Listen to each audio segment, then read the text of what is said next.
এই অপু, অপু কিরে ঘুমিয়ে পড়লি নাকি? বলো। Good news. কার্লেকার সাহেব শুধু তোর কথা ভেবে কলকাতা একটা নতুন পলিসি এনেছে। যেমন তেমন পলিসি না, আমার শিওর 6 কোটি টাকা। বলতো প্রিমিয়াম কত? 15 লাখ। কমিশন ভাবতে পারছিস? আমি আর এই কাজটা করতে পারবো না গো রতনদা। But আরে সবাই আমাকে এক্সপ্লয়েট করছে। এই বাজারে বেঁচে থাকার জন্য যেটুকু প্রয়োজন আমি মিনিমাম সেটুকুই শুধু চেয়েছিলাম। তার বদলে এখন এত টাকা আসছে, এত কমিশন, কিন্তু ওসব কাজ ফাজ ছাড়ার কথা না, ভুলে যা।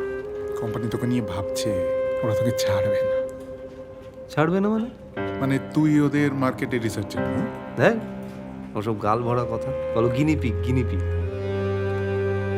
কোম্পানি শুধু তোর কথা ভেবে যখন একটা এরকম বড় পলিসি আনছে বাজারে, এত প্রিমিয়াম কেন বলতো?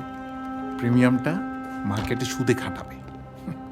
এইসব হিডেন কস্টের কথা কাউকে বলার কোনো দরকার নেই। পুঁজির কাছে আবেগের কোনো মূল্য নেই। হ্যাঁ স্যার। কখনো হবে কি তোমার ইচ্ছে পূরণ?